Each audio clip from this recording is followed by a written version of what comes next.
She used to be the fastest thinker in the room, quick with answers, sharp in meetings, someone her colleagues depended on to cut through complexity and get to the point.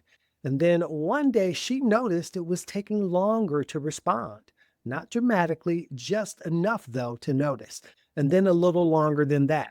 And then she started preparing more before meetings because she could no longer trust herself to think on her feet the way that she always had in the past. She didn't connect it to menopause at the time. She connected it to stress, aging, and not sleeping well enough. And quietly, she started to wonder if the version of herself that had always been sharp was gone. But she wasn't. But nobody told her that. Slowed processing speed is one of the cognitive symptoms that I break down in my book on decoding the 80 symptoms of menopause, and it's one that quietly dismantles a woman's confidence from the inside before she even realizes what's happening. I'm Tafiq Akhir, Mr. Menopause here, your go-to source for reliable menopause education and healthy aging support. Welcome to the Menopause Made Simple show.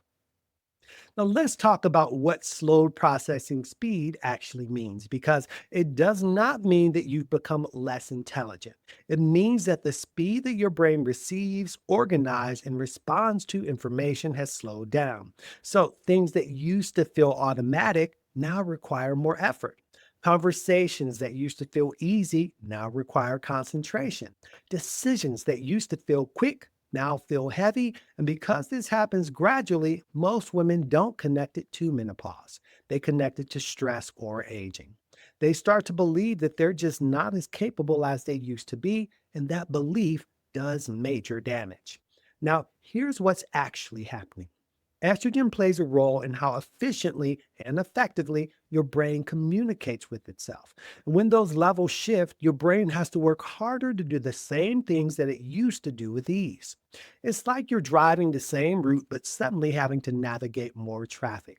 You get there, but it takes longer and it takes more effort. And let me just say, that's not a failure. That's what menopause can do to your brain when nobody has explained what to expect or even how to manage it. And you're not alone in this, by the way. Up to 60% of women report that their thinking slows down during menopause, that thoughts and memories don't flow the way that they used to. And that's not a small number. That's most of the women in a room. And yet, most of them are sitting quietly, wondering if something is wrong with them specifically. Well, nothing's wrong with you. Something is changing. And those are two very different things. Now, when slow processing speed is showing up, there are a few ways to support yourself. First, stop comparing your current speed to your previous speed. That comparison will always make you feel like you're falling behind. Your baseline has changed temporarily. Measuring yourself against the old one is not accurate and it's not fair. Next, you want to give yourself more time for things that used to feel automatic, not because you can't do them, but because your brain needs more accommodation right now. And be intentional about where you spend your mental energy. Not every decision needs to be made immediately. Not every conversation needs everything you have. So, protecting your focus during this time matters more than most women realize. Because when you stop fighting to slow down and start working with it, everything changes for you. The frustration decreases. And when the frustration decreases, the clarity starts to return. So, if you've been feeling slower, foggier, or less sharp than you used to feel, that's not who you're becoming. It's just what's happening right now. And right now is temporary. But if it does become severe or significantly affects your ability to function, bring it to your healthcare provider's attention.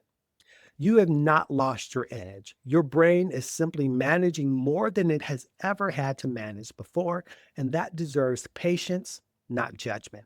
And if you want to dive deeper into understanding the symptoms of menopause and what to do about them, you can get the first two chapters of my book completely free.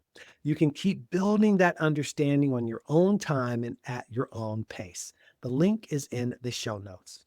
And next, be sure to check out the episode on heart palpitations and the three types of menopause symptoms that most women are never told about.